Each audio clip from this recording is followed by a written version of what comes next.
¿Qué tal, amigos? Yo soy Alejandro Maciel, estamos en Los Angeles Times en español. En esta ocasión tengo el gusto de hablar con la doctora Laurie Ann Jiménez. Ella es autora del libro Un daño irreparable, la criminal gestión de la pandemia en México. El título se oye fuerte, se oye duro, y he tenido la oportunidad de escucharte en algunas entrevistas de radio que te han hecho desde México, y sé que has causado una gran polémica con este libro. Antes que nada, me gustaría que hablaras un poco de tu persona, de tu background, de tus credenciales en esto y por qué estás tan calificada para hablar de la pandemia y de lo que consideras que ha sido un daño irreparable. Sí, claro que sí. Bueno, yo soy de origen odontóloga, tengo el grado de licenciatura como cirujano dentista en la Facultad de Odontología de la Universidad Nacional Autónoma de México. De ahí fui a Boston y en Harvard hice un doctorado de ciencias médicas. En el campo de ciencias médicas me especialicé en investigación en el área de microbiología primordialmente y he dedicado los últimos 27 años ya de mi vida a la academia, es decir, soy profesora de tiempo completo en la UNAM, dirijo un laboratorio de investigación, un laboratorio de genética molecular, se llama ahí en la Facultad de Odontología, y me he dedicado pues a la academia, a la investigación durante los últimos 27 años. Entonces, lo que, pues mis credenciales me califican para poder opinar sobre procesos infecciosos de esta naturaleza y desde luego que pues el bagaje de conocimientos que se adquieren durante un doctorado en ciencias médicas incluye mucho de materias de epidemiología y demás, ¿no? Infectología, Claro. epidemiología y todo lo que tiene que ver con esto. Entonces, pues es eso. Pero bueno, supongo que lo que más me califica para poder opinar sobre la situación es que soy mexicana y estoy padeciendo la pandemia bajo las condiciones que el gobierno mexicano ha decidido que los mexicanos la padezcamos, ¿verdad? Entonces, ese es un punto también que me Completamente permite válido. sí, algunas credenciales para opinar de lo que está pasando, ¿no? ¿En qué momento decides que tienes que escribir este libro? ¿En qué momento dices, ya, basta, necesito escribir esto, que la gente se empiece a dar cuenta de lo que está pasando? Bueno, tengo que confesar, nunca fue mi intención realmente escribir un libro. O sea, no tenía yo la idea de que me iba a sentar a escribir un libro. Lo que ocurrió es que al inicio de la pandemia hubo signos muy importantes de que la situación iba a comenzar a deteriorarse, de que el rumbo que las autoridades habían tomado para controlar la pandemia en México iba a empezar a llevarnos por un camino de muerte, de enfermedad y de deterioro. De ahí que yo me senté en redes sociales, me invitaron a escribir varios artículos en diferentes medios de comunicación. Escribí en particular una nota de opinión en el diario Reforma, por allá, hace justamente un año, de hecho, el Muy bien. 5 de mayo del año pasado. Ujú. Y eso lo intitulé El fiasco del siglo, en donde hacía yo una puntual crítica y diserción de cuáles eran los errores que se estaban cometiendo en términos del manejo de la pandemia. De ahí en adelante empecé a dar muchas entrevistas en medios de comunicación y lo que hice fue documentar pues la secuencia de eventos que en México habían llevado a una situación crítica. No tuve la intención inicialmente de escribir un libro. La editorial Grupo Planeta se acercó conmigo y me dijo, bueno, todo esto que ya está documentado, que se está vertiendo en redes sociales, en diferentes notas en periódicos, qué sé yo, en entrevistas, no le gustaría escribir un libro y recopilar todo esto como para contar la historia del primer año de la pandemia. Lo pensé y dije, pues sí, es buena idea. Y de ahí surgió el libro. Ahí acabas de mencionar algo muy interesante, la serie de errores que se cometieron en el manejo de la pandemia. ¿Podrías nombrarme los que consideras que son los más graves que ha pasado? Y te lo pregunto de esa manera porque me da la impresión de que en términos generales, los gobiernos del mundo, no sé si todos, pero incluso el de Estados Unidos, cometió una serie de errores por falta de preparación. ¿Cuál dirías tú que son los errores que se cometieron en México y que han causado que, no, que se encuentren en esta situación? Sí, sí, claro que sí.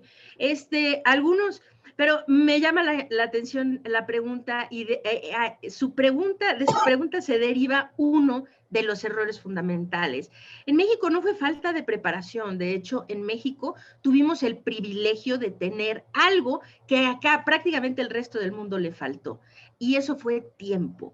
Tuvimos tiempo y tuvimos aprendizaje previo. Ya podíamos aprender de lo que había pasado en el sureste asiático, En de Europa. cómo en Europa, en Estados Unidos, en algunas partes de Sudamérica y en México todavía no llegaba el virus.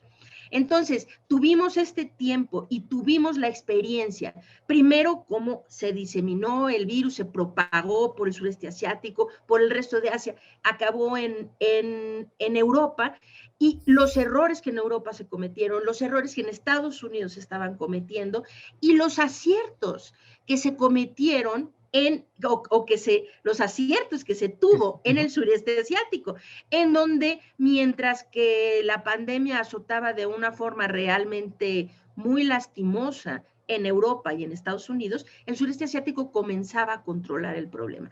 Esto quiere decir que tuvimos tanto el aprendizaje de lo bueno como de lo malo, y de ahí pudimos abrevar para tener una estrategia mucho más efectiva. Tuvimos tiempo y aprendizaje y no lo hicimos. Los errores, el error fundamental que México tuvo es que no aspiró o no implementó una estrategia que tuviera como meta fundamental detener la propagación de los contagios. Es decir, que México pensó, dejemos a la gente infectar y tratemos de administrar los contagios en el tiempo La inmunidad para del no. rebaño, como le llaman, esa era la intención, dirías tú. Sí, correcto. Mientras que, bueno, tenemos que decirlo, nunca la autoridad mexicana abiertamente dijo, aquí estamos aspirando a la inmunidad de rebaño, como lo hizo el gobierno en Suecia, por ejemplo. No se habló abiertamente, pero todas las acciones eran conducentes a eso, es decir, a dejar que la gente se infectara y tratar de mitigar en el tiempo el número de infecciones que se daban, digamos, de golpe, para no saturar los sistemas hospitalarios. Esto eventualmente llevó a dos colapsos, uno en el verano del 2020 y otro a finales de 2020 y los meses de enero y febrero de este año, ¿no? Entonces, el no tener una estrategia, esto incluyó hacer siempre insuficiente cantidad de pruebas, las pruebas diagnósticas, sesgarlas siempre al grupo de sintomáticos. Esto es un error realmente tremendo. En Estados Unidos se reconoció esto después de la época de Donald Trump, cuando a los que estuvieron a cargo de la pandemia durante la gestión de Donald Trump, la doctora Deborah Birx, por ejemplo, en CNN se les hizo una entrevista a muchos de ellos, ¿no? El que fue el director de la FDA, de la CDC, a la doctora Birx, al doctor Anthony Fauci, etcétera, ¿no? Se les hace una entrevista y entonces empiezan a hacer confesiones de qué fue lo que les pareció que se hizo peor. Y todos coincidieron en una cosa, que fue, se sesgaron las pruebas hacia el grupo de sintomáticos. Con esto, entonces, no se tenía una forma de controlar al grupo que más dispersa la enfermedad, que son los asintomáticos. Asintomáticos, exacto. Eso es lo que ha hecho México, ignorar a los asintomáticos. De ahí que el número de casos en México siempre ha estado, pues, groseramente subestimado. Se cree hoy que tal vez la subestimación en términos de cuántos casos debería ser multiplicado por un factor de 30 o 35 para conocer el número real de infectados. Queriendo decir que en México seguramente por arriba de 50 millones de personas ya han sido infectadas. Esto está corroborado con varias estadísticas, como por ejemplo los censos que se han hecho de serológicos en el país, en donde ya se ve que por arriba del 35% de la población fue infectada por COVID-19, pero nuestras cifras solamente reflejan aproximadamente 2,5 millones de contagios, ¿no? Y bueno, por otra parte, o sea, yo sé que hay otros errores y ahora continuamos con ellos, ¿no? Sin embargo, creo que un error fundamental fue el mensaje que se dio desde la cúpula del gobierno, en la que, bueno, decía que había que dar abrazos y que había que andar con la figurita no sé, el escapulario, ese tipo de cosas. Y yo sé que uno de los problemas serios que ha tenido el manejo de la pandemia en México es la politización que ha habido en esto. Sin embargo, el mensaje que se dio desde la presidencia fue realmente lamentable. Y eso yo creo que sea simpatizante o no de López Obrador, hay que admitir esa parte, que fue un mal manejo. Absolutamente. Este ha sido uno de los errores principales. Desde luego, la pésima comunicación que se ha tenido por parte de la autoridad más alta en el país. Esto no es distinto tampoco, volvemos al ejemplo de Donald Trump, ¿verdad? Pero creo que no es diferente, no fue muy distinta la forma como Donald Trump gestionó la pandemia, como Jair Bolsonaro en Brasil ha gestionado la pandemia y como López Obrador lo ha hecho en México. Y uno de los errores principales, desde luego, ha sido la terrible comunicación con la población. Decirle en México cuando llegó el virus o cuando se hablaba de que el virus iba a llegar a territorio nacional, una de las cosas que se hablaba es, en México, por ejemplo, hubo comunicación tan equivocada que hubo gente que empujó el discurso de decir que solo la gente con dinero iba a ser, solo la gente adinerada o de clase alta iba a ser infectada por el virus, porque los pobres no. Otra, que los cubrebocas no servían de nada, no había que ponerse cubrebocas, ¿no? Otra, que abrácense, decía el presidente, salgan, abrácense, no es necesario guardar distancia, ¿no?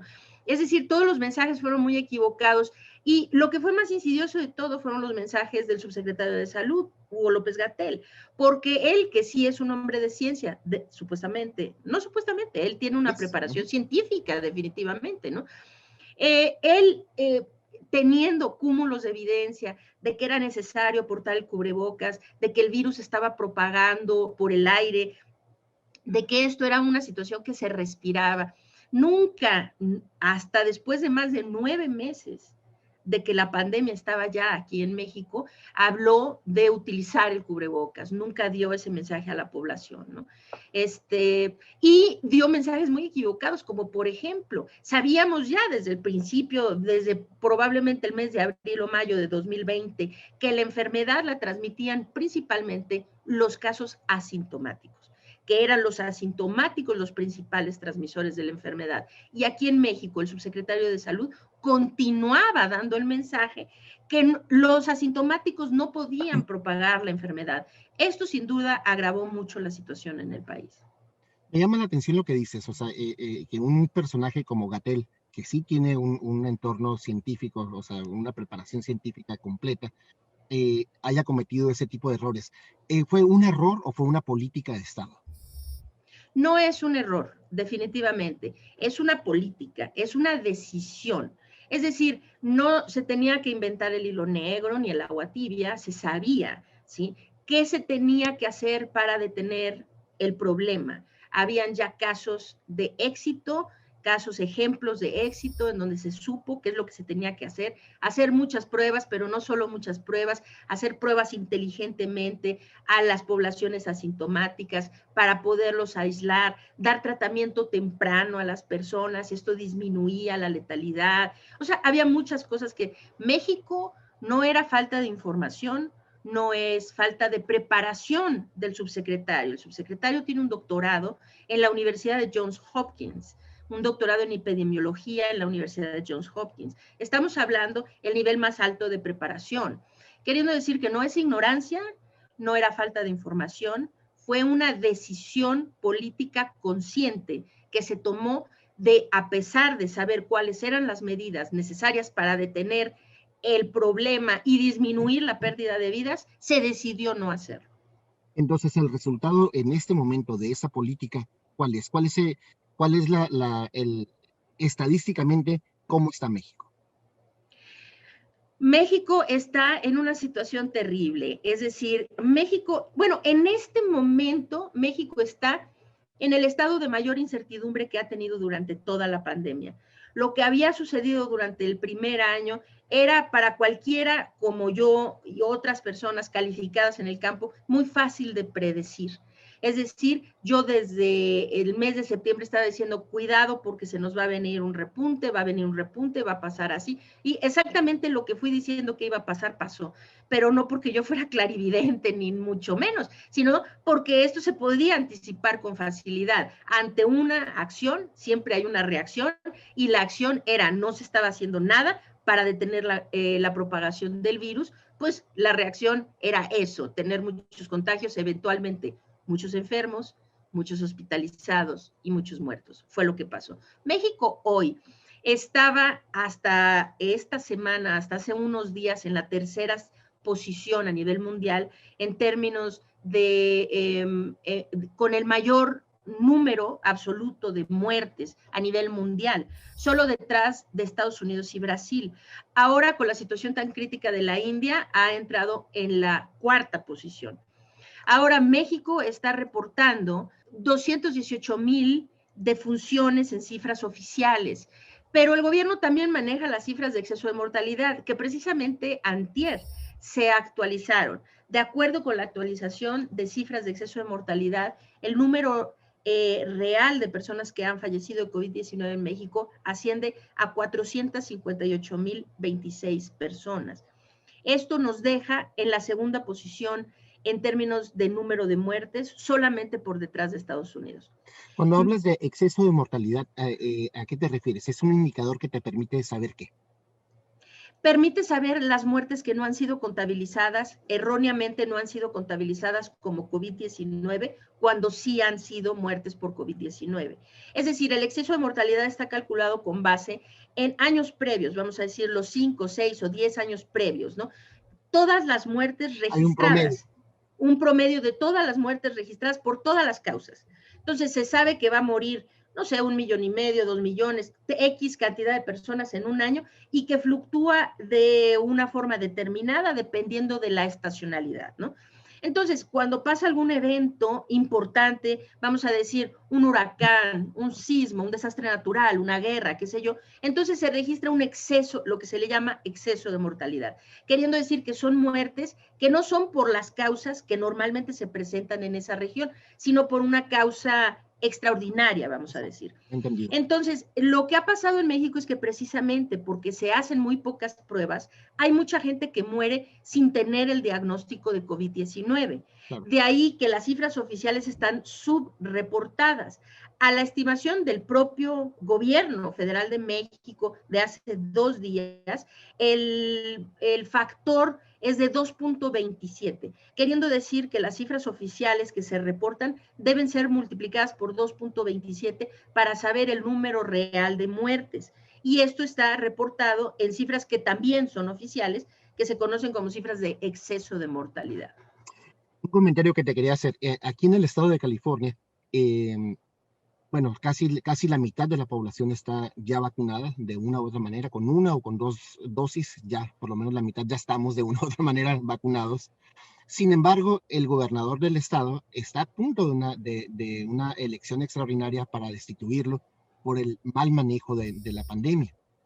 En un estado que ha hecho tantas cosas, de todas maneras hay una gran molestia, hay una gran incomodidad de parte de la población. En México, por eso es que se ha politizado y por eso es que se han ocultado muchos de los datos, te lo pregunto. Sí, sin duda. En México, como en Estados Unidos, el tema de la pandemia se ha politizado al grado de que importa más la imagen y figura del político que las vidas mismas y la salud de la población, ¿no? Esto igual no es distinto. Donald Trump politizó tan lamentablemente el uso del cubrebocas al grado de que entonces llega a ser, si yo soy demócrata, uso cubrebocas, y si soy republicano, entonces no. Y si soy trompiano, menos todavía. No solo no lo uso, sino lo quemo y así, ¿no? Pero ahora también con las vacunas, ¿no? O sea, yo veo tristemente que en Estados Unidos, por ejemplo, el canal de Fox News, están ellos muy insistentemente haciendo discursos antivacunas, ¿no? Claro. Entonces, con la vacunación, la misma situación casi es el discurso de si ustedes de los nuestros no se vacune, porque la vacuna es un mensaje muy, muy negativo, muy contraproducente y muy peligroso. ¿sí? Y esto tiene la intención finalmente, ¿a quién ayuda? A nadie, no ayuda a nadie, es un mensaje destructivo, ¿sí? Pero ayuda a la imagen de los políticos, según como ellos la entienden. En México ha pasado esto y ahorita vamos a tener elecciones que son las elecciones de mitad del sexenio, ¿no? Lo que en Estados Unidos llamarían de midterm elections, ¿no? Pues todo está politizado ahora, ¿no? Por ejemplo, hasta ahora en México no existen bases de datos abiertos de vacunación y cada vez se hace más o se entorpece más poder tener las cifras reales de vacunación. Entonces el gobierno dice que se vacunó a tanta gente, no hay manera de corroborarlo, los números no están disponibles, no se puede hacer investigaciones independientes sabiendo, vamos a poner, en un estado tal, ¿qué vacunas se aplicaron ahí? Porque como saben, en México, en Estados Unidos solo se aplican 3 vacunas, ¿no? Pfizer, Moderna y Johnson Johnson. Pero aquí en México se está aplicando toda una gama de vacunas, vacunas rusas, vacunas chinas, vacunas, la de AstraZeneca, o sea, de chile, de dulce y de manteca, como decimos en México, ¿no? Pero no hay manera de ir y hacer un análisis independiente para saber cuántas personas recibieron la primera dosis de la vacuna Sputnik V, por ejemplo, ¿no? Y esas personas ya recibieron la segunda o no. Esas personas que no han recibido, ¿en dónde viven? ¿Hace cuánto tiempo que no la reciben? No hay manera de hacer. Entonces, el gobierno empieza a hacer todo cada vez menos transparente a medida que se acercan las elecciones. Y claro, a politizar los temas cada vez más. El gobierno lo ha hecho muy bien, ya vamos de salida. Esto preocupa mucho y preocupa de hecho, mucho. esa era mi pregunta. De hecho, esa era, y sé que se nos está acabando el tiempo, y esa era mi última pregunta en el sentido, la sensación es de que efectivamente ya vamos de salida, vas a las ciudades, por ejemplo, las ciudades fronterizas, que es la que nos quedan aquí cerca, Tijuana, Mexicali, bueno, ves a la gente ya sin cubrebocas, ya ves, ¿estamos realmente de salida? México no puede estar de salida. La ciencia, la evidencia es muy clara. Lo que pasó en Brasil, vamos a decir, la India, y en Brasil, sobre todo la ciudad de Manaus, Bueno, la ciudad de Manaus en el Amazonas en Brasil, fue un sitio que fue golpeado atrozmente por una primera oleada en la primavera de 2020. De ahí, pero se estimaba que más del 75% de la población había sido infectada. Se creía que esta población había adquirido inmunidad de rebaño vía la infección natural, ¿no? A un costo muy alto, desde luego, porque muchísima gente murió. Pero de ahí pasaron 6 meses en un estado de muy, muy bajo número de contagios y de muertes. Y de repente un repunte y todo volvió a colapsar. El segundo repunte fue peor que el primero y esto fue debido a la propagación de la variante P1 del virus. Entonces, lo que tenemos ahorita es una pandemia distinta a lo que vivimos en el 2020.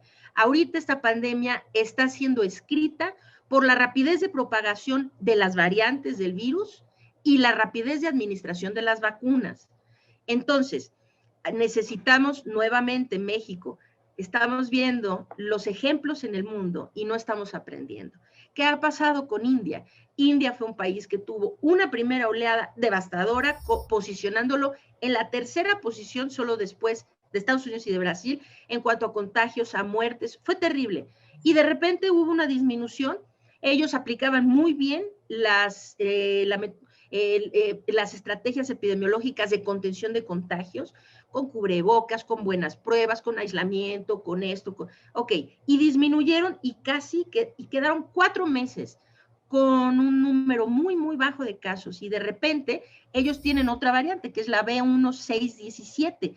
Esta variante se vuelve predominante en sus comunidades y en el momento se disparan los contagios y hasta ahora no hemos visto una catástrofe más grande que la que ahorita está ocurriendo en la India. ¿Por qué? Cantaron victoria antes de tiempo. Dijeron, nosotros ya domamos la pandemia, como ha dicho muchas veces el presidente López Obrador, domamos la pandemia, México domó la pandemia. México no ha domado la pandemia, México hoy sigue sin hacer ninguna estrategia de contención epidemiológica, cada vez hace menos número de pruebas, no tiene una estrategia de secuenciación para saber cuáles son las variantes del virus que se están propagando, cuál es su prevalencia, en qué regiones del país están. México no controla la migración al país, es decir, es el único país a nivel mundial que ha permitido el libre paso, e incluso, por ejemplo, ahorita todo el mundo le ha cerrado las puertas a los viajeros que vienen de la India por el problema tan grave que tienen, pero no México. México sigue permitiéndolo. Entonces, vamos a decirlo, es muy sencillo. México, un país que no hace pruebas, que no hace secuenciación, que nunca ha tenido una estrategia para vigilar a los asintomáticos, para aislarlos, que da muy malos mensajes a la población en términos de prevención. Ahorita está en una meseta baja, es cierto, pero no hemos aprendido nada. México no tiene ni siquiera al 10% de la población vacunada, queriendo decir que la proporción de la población que está vacunada no es suficiente todavía para tener un efecto de contención del avance de la pandemia. Entonces, lo que hoy en México está pasando es que estas variantes se están propagando de forma silenciosa, sin que las veamos, sin que las detectemos entre las poblaciones asintomáticas. Y como ha pasado en otras partes del mundo, en el momento que adquieran cierto avance a estas variantes, entonces vamos a ver otra vez un repunte. Esto de cantar victoria, en las situaciones, ahorita es muy conveniente decir, México ya domó la pandemia.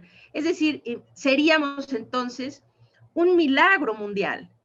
Es decir, el país que lo ha hecho sin estrategias epidemiológicas, sin información a la población, es el país que milagrosamente logró controlar el problema. No lo creo. Esto es muy conveniente. Nada más dejemos pasar el 6 de junio, después de las elecciones, a ver realmente cómo está México en términos de la pandemia.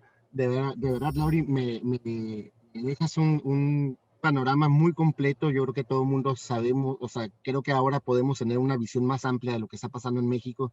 Y realmente, como bien lo dices en tu libro, la sensación que me queda es que es un manejo criminal de la pandemia. Y realmente me preocupa y me preocupa mucho. Te agradezco infinitamente tu tiempo, realmente te lo agradezco. O sea, sé que estás muy ocupada y me gustaría platicar contigo después nuevamente para meses después ver cómo resultó todo esto. Con muchísimo gusto, claro que sí. Ha sido un placer, de verdad, estar en el programa. Muchas gracias.